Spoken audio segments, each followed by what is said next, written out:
नमस्कार बच्चों, बीए तृतीय वर्ष के विद्यार्थियों का स्वागत है मेरी कक्षा में। बच्चों, आपका जो द्वितीय प्रश्न पत्र है उसका जो ये निबंध है प्रसाद और निराला, आचार्य नंद दुलारे वाजपेयी द्वारा लिखा गया है। इसमें इन दोनों कवियों की जो लेखन शैली है और इनका जो भाव पक्ष और कला पक्ष है, उसके भीतरी जो तत्व है उन सबको लेकर, क्योंकि दोनों ही छायावादी कवि हैं प्रसाद और निराला, तो दोनों में श्रेष्ठ प्रतिभा किस कवि की रही है, ये एक हिंदी काव्य में प्राय प्रश्न जो है वो दिखाई देता है कि सबसे ज़्यादा किसका योगदान है या किसकी रचनाओं का अधिक मूल्य है या दोनों कवियों में से कौन महत्वपूर्ण है। इस दृष्टि से हम देखते हैं तो दोनों कवियों की जो रचनागत समानता और जो विषमता की जो तुलना है वो वाजपेयी जी ने बहुत ही अच्छे तरीके से की है, जिससे दोनों का ही महत्व इसमें निरूपित हुआ है। किस तरीके से बच्चों? तुलना करते हुए जो निबंध में उन्होंने बताने की कोशिश की है वही बताई है कि दोनों में यदि समानता की बात करें तो दोनों ही कवियों की रचनाओं में जीवन का जो अनुभव है और दोनों में जो वास्तविकता का चित्रण है और उनकी जो व्यापकता और जो गहराई है, ये दोनों ही कवियों में हमें उपस्थित नजर आती है, दोनों ही कवियों की रचनाओं में। और दोनों कवियों का जो भाव जगत है उसमें जीवन की बहुत सारी विविध प्रकार की जो स्थितियां हैं, मन की दशाएं हैं, उनका बिल्कुल यथार्थ उसके अंदर चित्रण हम पाते हैं, क्योंकि इनका जो दृष्टिकोण है वो वास्तव में मानव जगत की जो सच्चाइयां हैं उनका वो आकलन करने में समर्थ है। दूसरी बात है कि इन दोनों कवियों की जो काव्य के प्रति निष्ठा है, अप्रतिम निष्ठा दोनों की ही काव्य के प्रति, वो गजब की है। तो वहाँ हम देख सकते हैं कि दोनों में ही एक प्रकार से समानता है।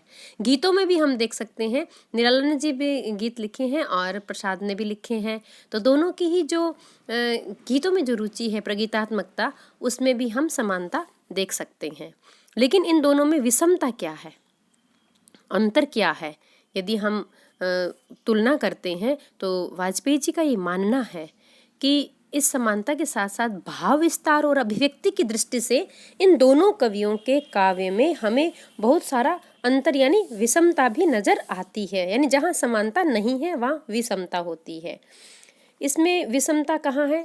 जहाँ जिस चीज़ में समानता है उसी में विषमता भी नजर आती है। जैसे जो जीवन के अनुभव हैं, जो जीवन के अनुभव की व्यापकता है और जो गहराई है, वहाँ पर इन दोनों कवियों का जो निर्माण स्तर है काव्य का, उसका बिल्कुल भिन्न भिन्न नजर आता है। प्रसाद का जो काव्य है वो बच्चों अंतर्द्वंद से संबंधित है, यानी भीतर द्वंद्व चलता है, ये करना चाहिए कि ये नहीं करना चाहिए, ये कैसे हो, ऐसे हो कि ऐसे हो, इस तरह का एक अंतर्द्वंद्व हमें नजर आता है, यानी उसका भीतरी पक्ष बहुत सूक्ष्म है। और निराला के काव्य में जो वस्तु है बाहर की, बहिरंग तत्व है, उसकी प्रमुखता है, यानी बाहरी जो काव्य सौंदर्य है वो बहुत अच्छा है। प्रसाद के काव्य का भीतरी अंतरंग जो सौंदर्य है काव्य का वो बहुत समृद्ध है। ये नहीं कह सकते कि निराला के काव्य का भीतरी सौंदर्य अच्छा नहीं है, लेकिन तुलना यदि करते हैं तो निराला के काव्य में श्रृंगार और शांत रस की प्रमुखता है, और प्रसाद के काव्य में हम देखते हैं तो आत्मिक संघर्ष भी है, करुण तत्व भी है और उसमें भी शांत रस है। निराला के काव्य का जो मूल स्वर है वो तटस्थता के आधार पर निर्मित है, जबकि प्रसाद के काव्य का यदि मूल स्वर हम देखें तो व्यक्तिक जीवन द्वंद्व से संगठित है। क्योंकि बच्चों प्रसाद बहुत ही पैसे वाले घर घराने से थे, सुंगनी साहू परिवार से थे, और उनके पिता की अचानक से मृत्यु के बाद में इतना बड़ा जो कारोबार था वो पारिवारिक कलह के चक्कर में ठप सा हो गया था, और अचानक से ही धन संकट आया और प्रसाद को जीवन की वास्तविकताएं महसूस हुई।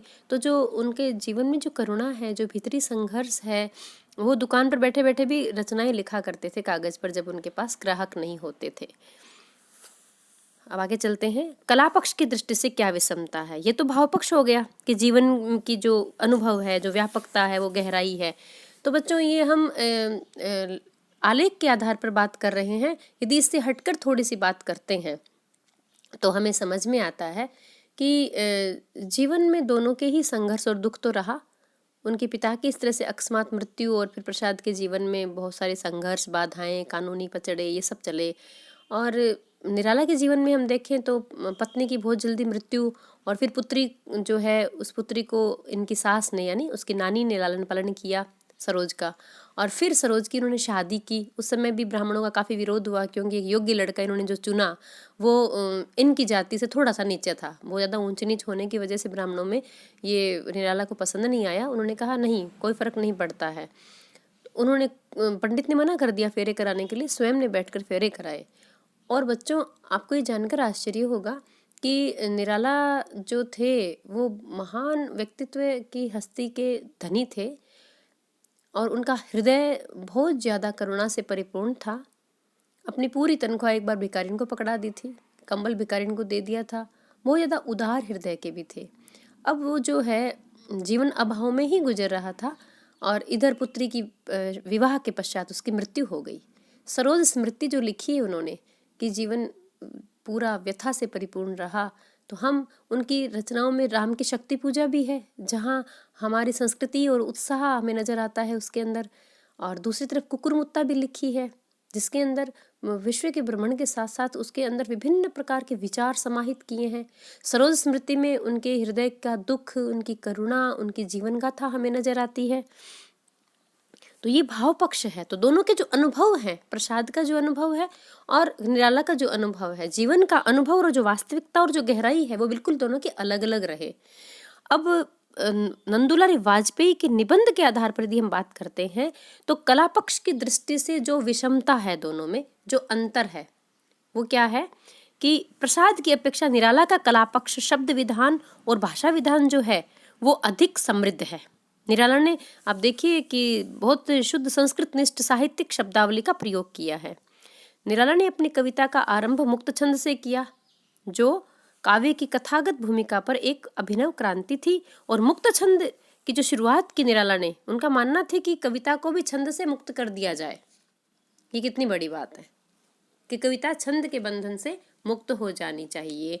तो उन्होंने मुक्त छंद की कविता सबसे पहले जूही की कली लिखी, जो जिसको संपादक ने नकार दिया था, और बाद में वही हिंदी साहित्य में बहुत ज़्यादा प्रसिद्ध हुई। तो बच्चों, निराला ने जो मुक्त छंद का आरंभ किया, इससे न केवल छंदात्मक गीतों की सृष्टि हुई, बल्कि बहुत से सधे हुए गीत भी लिखे गए जो संगीत की भूमिका पर गाने योग्य भी हैं। प्रसाद जी छंदगत विविधता में नहीं गए। भाषा के क्षेत्र में निराला तो निराला ही रहे। और शुरुआत में हम देखते हैं कि संस्कृत हिंदी मिश्रित गतिशील और परिष्कृत काव्य भाषा के उदाहरण प्रस्तुत किए निराला ने, और एक नई काव्य भाषा का प्रतिमान भी उन्होंने निर्मित किया, जिसमें हिंदी की सरलता और उक्ति सामर्थ्य भी है। लेकिन इसके विपरीत प्रसाद की जो भाषा है वो समरूप और समरस है। उसमें निराला की भांति लाक्षणिक प्रयोगों की बहुलता नहीं है। अब एक जो विषमता है वो है काव्य रूप की दृष्टि से। काव्य का जो रूप होता है बच्चों, जैसे काव्य के रूप में महाकाव्य लिखा, खंड काव्य लिखा, गीत लिखे या गद्य लिखा, तो काव्य रूपों के क्षेत्र में भी जो प्रसाद की अपेक्षा निराला के काव्य बहुत ज़्यादा समृद्ध है। उसमें सुविन्यस्त गीत भी हिंदी काव्य में उपलब्ध है, तो छोटे प्रगीत और मुक्त छंद भी है। निराला का कौशल उसमें देख सकते हैं। राम की शक्ति पूजा और तुलसीदास जैसी प्रबंध कृतियाँ भी निराला ने दी है। तो कला की आकृतिमूलक और बहिरंग योजनाओं में प्रसाद के सक्षम संस्कृत काव्य का अशेष आधार और आदर्श रहा है। और इधर यदि हम प्रसाद को देखें तो प्रसाद ने झरना, आंसू, लहर, कामायनी जैसी रचनाएं हिंदी को दी है। कामायनी महाकाव्य है और बाकी कविताओं का संग्रह है। तो ये दोनों में विषमता है। एक विषमता जो तीसरी है वो है भाव विस्तार की दृष्टि से। भाव जगत की दृष्टि से प्रसाद का काव्य तो अंतर्मुखी है, यानी व्यक्तिक वेदना उसमें व्यक्त होती है। प्रसाद थोड़े अंतर्मुखी थे, मन ही मन चुपचाप रहते थे, तो अंदर ही अंदर जो उनकी सोच चलती थी वो काव्य के रूप में बाहर आई। तो इसके साथ ही उनके काव्य में प्रेम और सौंदर्य की बड़ी व्यापक भाव प्रतिष्ठा हुई। और निराला का भाव जगत जो है वो बड़ा प्रसन्न, स्वस्थ और उदात है, जिसमें एक सामाजिक क्रांति का स्वर मिला हुआ है। ये क्रांति आप सरोज स्मृति के अंदर बिल्कुल स्पष्ट देख सकते हैं, जिसमें समाज के विचारों को लेकर और वो एक क्रांति का भाव उनमें नजर आता है।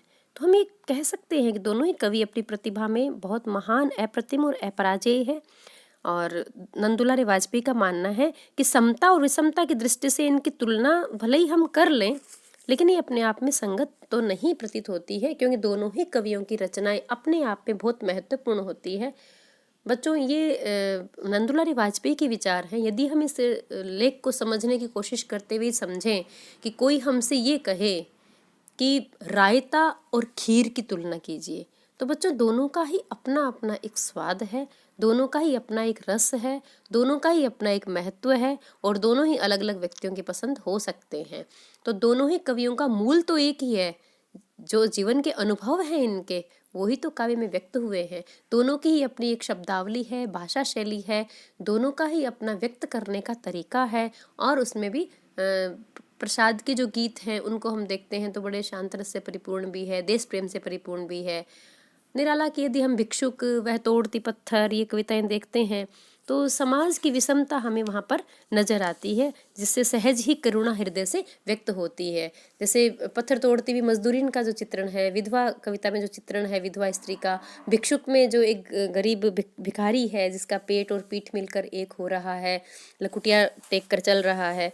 तो ये सब सामाजिक विषमताएं, जो गरीबी का अनुभव उन्होंने किया था, दूसरे गरीबों की व्यथा को समझने का प्रयास किया था, वो निराला के जीवन में एक व्यापक अनुभव लेकर आया और उन अनुभवों को उन्होंने अपनी कविता के माध्यम से व्यक्त भी किया है।